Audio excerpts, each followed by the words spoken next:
तो welcome students, मैं हूं संतोष कुमार सिंह और हमारे साथ पढ़ेंगे द स्टोरी ऑफ फिजिक्स।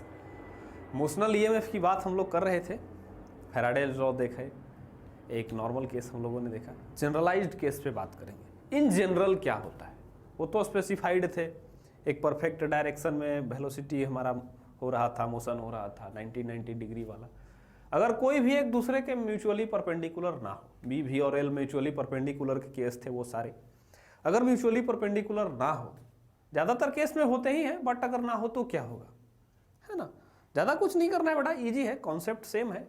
देखो सॉल्व करते हैं हम। कहने का क्या मतलब है कि अगर म्यूचुअली परपेंडिकुलर नहीं हुआ तो क्या होगा। इस तरह से बना लेते हैं बेटा बी पहले, मैग्नेटिक फील्ड, ताकि आपको समझ में आए।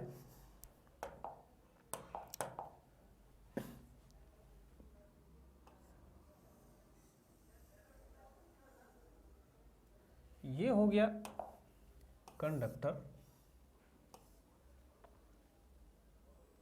ठीक है। थीटा एंगल पे मान लिया जाए कि इंक्लाइन है। पहले तो देखो बेटा, ये हो गया बी, ग्रीन कलर से जो है वो है बी, ये आपका हो गया एल, इसकी लंबाई बेटा एल, ठीक है ना। थीटा या चलो अल्फा बीटा मान लेते हैं। ये अल्फा एंगल पे है, बी के साथ क्या है, अल्फा एंगल पे है रॉड। अल्फा एंगल पे कहने का मतलब लेंथ इसका जो है वो अल्फा एंगल पे है, लेंथ वेक्टर जिसको बोलते हैं, यानी लेंथ के डायरेक्शन वो क्या है, अल्फा एंगल पे है। कि अच्छा सर ये अल्फा एंगल पे है, और बेटा वेलोसिटी कुछ अलग कर रहा है। बोल दो कि वेलोसिटी कहीं इधर हो रहा है, ऊपर ऐसे हो गया, है ना। और जो वेलोसिटी का डायरेक्शन है सर वो उधर है, और ये है लेंथ वेक्टर से बीटा एंगल पे, ठीक है ना। अब रॉड भी ऐसे सर टेढ़ा करके रख दिए हैं, वो 90 डिग्री पे है नहीं, मोशन भी इधर कर रहे हैं, या कहीं इधर मोशन करा दो, इधर भी मोशन करा के कह सकते हो कि हाँ ये जो हो गया हमारा इसके साथ इतना डिग्री, वो एंगल पे कोई फर्क नहीं पड़ता, लेंथ वेक्टर के साथ हमारा निकालना है, ठीक है ना, लेंथ वेक्टर के साथ। तो बात कर, एरिया वेक्टर लेंथ वेक्टर आप लोगों को पता है किसके साथ क्या डायरेक्शन हम लोगों को निकालना है। तो सर वो हो गया अल्फा और बीटा। अब इस केस के लिए आप डिफाइन करो कि अगर ऐसा मोशन होगा तो क्या ईएमएफ इंड्यूस्ड होगा। तो बिल्कुल होगा, मोशन तो हो रहा है ना, चाहे कैसा भी हो। हाँ, उसके डायरेक्शन पे हम बात करेंगे तो ठीक है, समझ में आता है। उसके मैग्नीट्यूड पे बात करेंगे तो समझ में आता है कि हाँ मैग्नीट्यूड थोड़ा ऊपर नीचे होगा। तो देखो केस के लिए सबसे पहले ये लिख सकते हो कि यहां पे जो केस है नीचे में लिख लो कि व्हेन बी भी वेलोसिटी हो गया एंड एल, यही तीन है ना, are at some angle,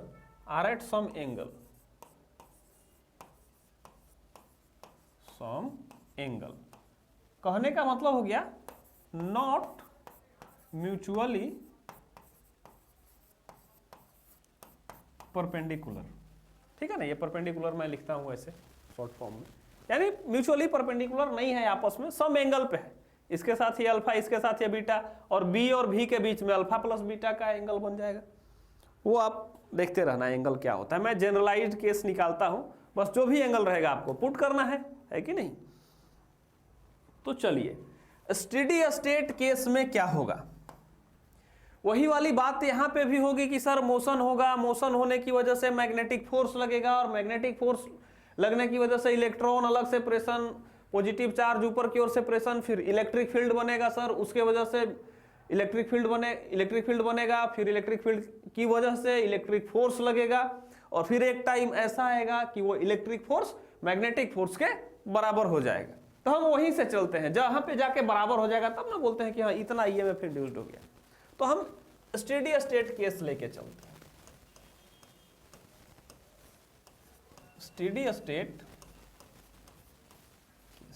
steady state में हमारा क्या है, एफ ई जो है मैग्नीट्यूड, बेटा ये मोड लगा रहा हूं मैग्नीट्यूड, ऐसे तो उनका डायरेक्शन अलग अलग होता है, अगर वेक्टर फॉर्म में लिखेंगे ना तो माइनस हो जाएगा। यानी इनका मैग्नीट्यूड आपस में जब बराबर हो जाएगा तो उसको स्टेडी स्टेट बोलते हैं सर, और वही मैक्सिमम हमारा ईएमएफ होता है कि हाँ ये इंड्यूस्ड हो गया, अब इतना के ज्यादा नहीं हो सकता है ना, अपने हद पे होता है वो। तो इसको अगर वेक्टर फॉर्म में लिखेंगे बेटा तो आप लिख सकते हो Fe is equal to minus FM। Direction तो अलग अलग होता है, अगर वेक्टर फॉर्म में लिखोगे तो डायरेक्शन शो करेगा, तो सर डायरेक्शन अलग अलग हो गया हमारा,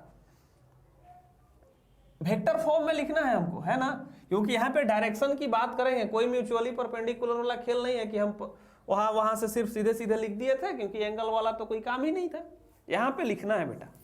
अब Fe का मतलब हो गया E इंटू ई, वेक्टर फॉर्म में लिखना है, यही होगा Fe इलेक्ट्रॉन के लिए, E इंटू इलेक्ट्रिक फील्ड, ये E हो गया चार्ज और ये इलेक्ट्रिक फील्ड, ई का कैपिटल ई का मतलब ये, नहीं तो आप लोग बोलोगे सर दोनों तो ई ही लिख रहे हो, क्या फर्क है, तो स्मॉल ई हो गया इलेक्ट्रॉन चार्ज मतलब, और ये इलेक्ट्रिक फील्ड।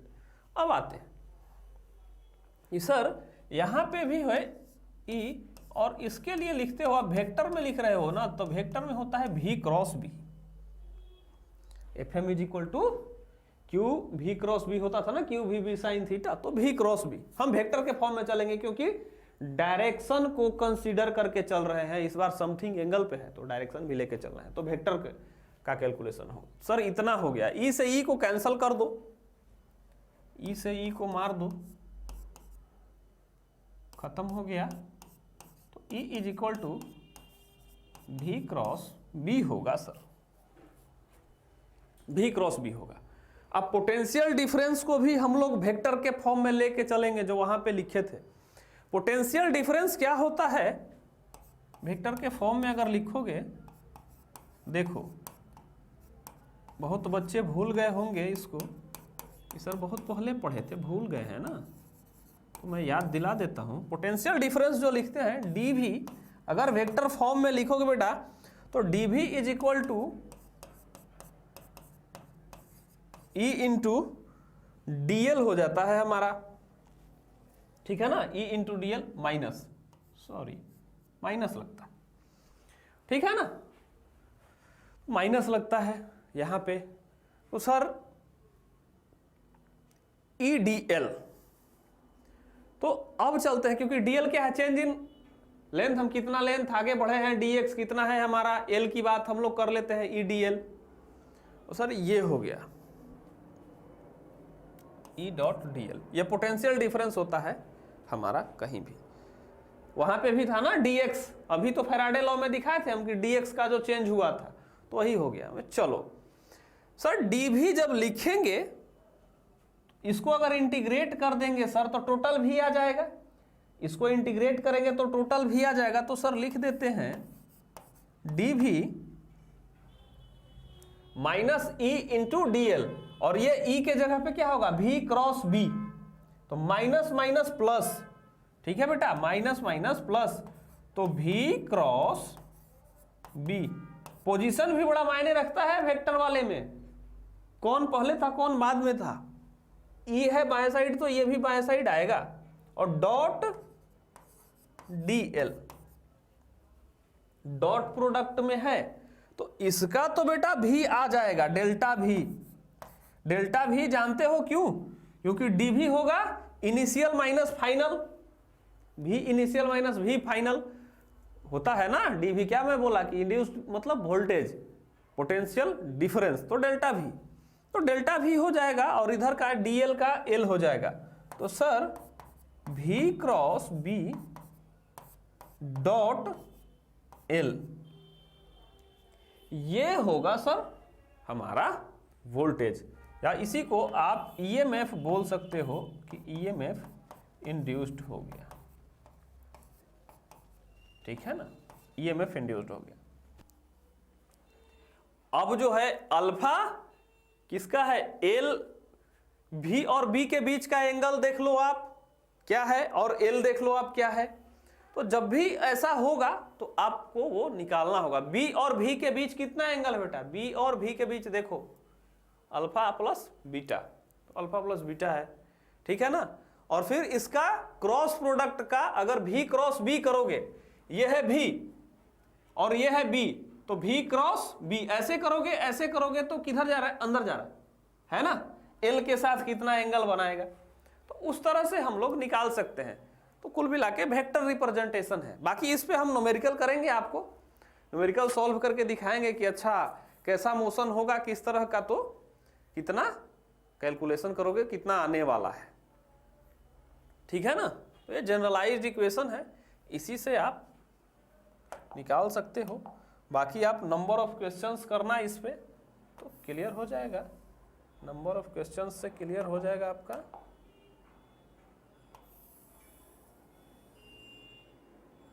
सारा कॉन्सेप्ट अपकमिंग लेक्चर्स में मैं नंबर ऑफ क्वेश्चंस पे बात करूंगा, इसके क्या नंबर ऑफ क्वेश्चंस रहेंगे, या इसी लेक्चर में एक क्वेश्चन पे मैं बात करता हूं। अभी एक क्वेश्चन पे आप इसको नोट करो, मैं एक क्वेश्चन बताता हूं, इसमें ज़्यादा क्लियर होगा आपको। चलो क्वेश्चन देखते हैं।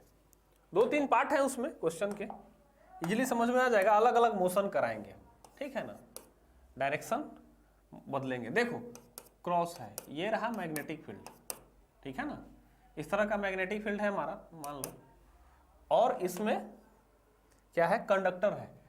कंडक्टर को म्यूचुअली परपेंडिकुलर ही रख दो, कोई दिक्कत नहीं है। इसका मोशन अलग अलग करा देंगे वेलोसिटी से, तो खुद ही डायरेक्शन चेंज हो जाएगा, ठीक है ना। ये रहा बेटा क्वेश्चन आपका। इसका हो गया लेंथ L, लेंथ L है, अलग कलर से लिख देता हूं, लेंथ L है और वेलोसिटी जो है v है। अब ये v अलग अलग डायरेक्शन में मूव करेगा। सबसे पहले जो है ये हो गया b हमारा, ठीक है ना। तो सबसे पहले हम निकालेंगे अलग अलग केस में,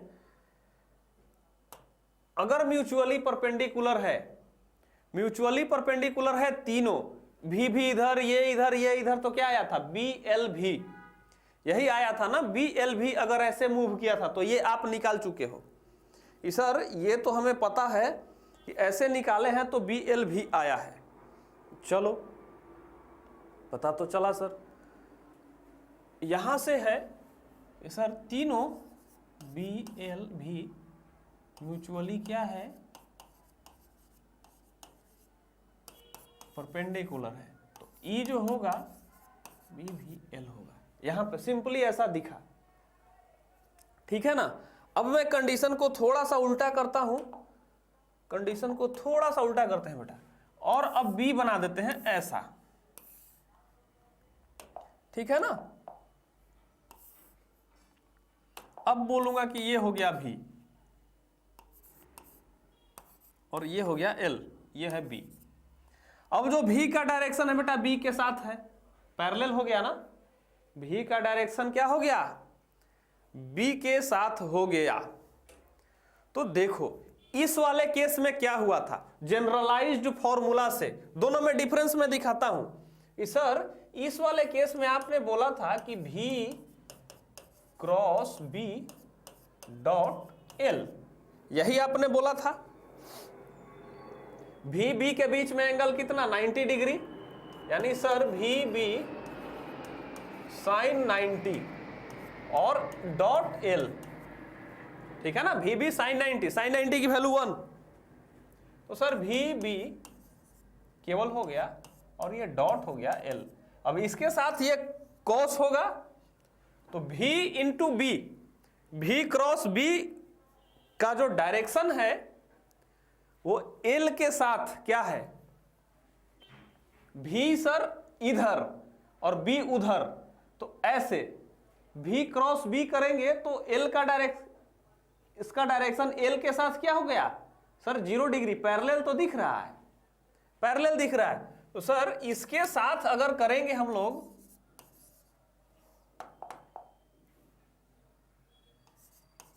VBL cos 0 डिग्री, तो BVL यहां से आएगा सर, जनरलाइज्ड टर्म से इसका वो आ जाएगा। देखो तो सेम आ गया कि नहीं आ गया। अब यहां पे चलते हैं बेटा, सेम केस लिखते हैं हम, सेम केस लिखते हैं। चलो E is equal to V cross B dot L, ठीक है ना। V क्रॉस B, V और B के बीच का एंगल बेटा, V और B के बीच का एंगल 0 डिग्री लग रहा होगा, 0 डिग्री लग रहा होगा, तो भी बी साइन 0, लो खेल ही खत्म हो गया। जब ये पूरा टर्म 0 तो 0, पूरा टर्म 0 तो ई का 0। तो क्या ऑब्जर्वेशन हमें मिला कि सर इफ वेलोसिटी b के पैरेलल हो जाएगा तो ई होगा 0। वेलोसिटी b के पैरेलल हो जाएगा तो ई 0 हो जाएगा। इसी तरह से 2 ऑब्जर्वेशन और मिलेंगे आपको, इसी तरह से 2 ऑब्जर्वेशन और मिलेंगे। क्या क्या? भी बी के पैरेलल हुआ। अब अगर भी एल के पैरेलल हो जाए, अब ये जो है भी क्या है, एल के पैरेलल हो जाए। इधर अगर मोशन करे बेटा, ऐसे आप मोशन करा दो एल के पैरेलल, ठीक है ना, तो भी क्रॉस बी कहां होगा, इधर। भी क्रॉस बी कहां हो जाएगा, एल के पैरेलल जब हो जाएगा तो ये तो 90 डिग्री होगा भी और बी के बीच में, भी और बी के बीच में 90 डिग्री तो हो जाएगा। तो आप E इज इक्वल टू लिख सकते हो भी बी साइन 90, ठीक है ना। ये तो हो गया भी बी साइन 90 आई इंटू ये एल हो गया, और ये टोटल एल के साथ कितना, ये टोटल जब ऐसे है तो क्रॉस प्रोडक्ट लिखोगे इधर, एल के साथ क्या हो जाएगा, ये है एल और एल के साथ 90 डिग्री पे होगा, एल के साथ 90 डिग्री पे होगा ये वाला, तो इधर लिख देंगे cos 90। लो यहां भी खेल खत्म, cos 90 बराबर 0 होता है। तो सर अगर इफ एल और भी पैरेलल है, बी और भी पैरेलल है तो ई बराबर 0, एल और भी पैरेलल है तो भी ई बराबर 0। और तीसरा केस एक और होता है सर, अगर एल और बी पैरेलल है, एल और बी पैरेलल है, अगर कंडक्टर हमारा ऐसा हो जाए बेटा, एल ऐसे हो जाए और ये बी हो गया, अगर ये वाला केस भी होगा, एल और बी पैरेलल हो जाएगा तो भी 0 होगा। आप करके देख लो, इसे आप खुद करके देखना, if L parallel B then E is equal to also 0, ठीक है ना। आप उसे खुद करके देखना कितना आता है आपका, ठीक है। ये रहा आप लोगों का ऑब्जर्वेशन, कैसे कैसे मोशन होता है। देखो वेलोसिटी का डायरेक्शन अलग अलग बदलने से कैसे चेंज हो जाता है, आप जनरलाइज्ड फॉर्मूले से इसे फाइंड कर सकते हो। अब अलग अलग डायरेक्शन में मोशन करा के देख लो। अब देखना उसको लास्ट वाले को खुद करा के देखना कि सर एल और बी हो गया, अच्छा पैरेलल रख दिए, तो चाहे इधर मोशन कराओ चाहे इधर मोशन कराओ, है ना। एल और बी क्या है, पैरेलल में रखा हुआ है, और भी अगर इधर देखो भी ऐसे हुआ तो भी एल के परपेंडिकुलर ऑलवेज हो जाएगा, जो इसका क्रॉस प्रोडक्ट ऑलवेज एल के परपेंडिकुलर होगा, समझ गए ना। और अगर नहीं होगा इसका क्रॉस इसका, अगर वो कहोगे कि हम इसी डायरेक्शन में मोशन करा देंगे, सेम उसी डायरेक्शन में अगर मोशन करा देंगे तो यहीं पे भी और बी के बीच में 0 डिग्री का एंगल हो जाएगा, वैसे भी 0 हो जाएगा। कुछ भी करोगे तो 0 ही आएगा, कैसा भी मोशन करा लो। अगर ये दोनों पैरेलल हो गए, ये दोनों पैरेलल हो गए और ये दोनों पैरेलल हो गए तो 0 ही आना है, ईएमएफ इंड्यूस्ड नहीं होगा, समझ गए ना। तो ये हमारा क्वेश्चन था। इस पे और भी नंबर ऑफ क्वेश्चंस हम करेंगे, डिफरेंट तरह के क्वेश्चंस करेंगे, अभी 3 4 5 क्वेश्चंस करेंगे, तब हम लोग रोटेशनल के लिए चलेंगे। फिर अच्छा रोटेशन के लिए मोशनल ईएमएफ क्या होता है, अभी तो सिर्फ एक डायरेक्शन में से मोशन करा रहे हैं, फिर रोटेट कराएंगे, है ना, जिस पे हमारा मोटर वगैरह काम करता है, तो उसके लिए बात करेंगे। आप इसको छापो, नोट करो, फिर नंबर ऑफ क्वेश्चंस करेंगे। एक छोटा सा लेक्चर में बनाऊंगा वीडियो जिसमें नंबर ऑफ क्वेश्चंस ही होंगे इससे रिलेटेड, तो ज़्यादा क्लियर हो जाएगा।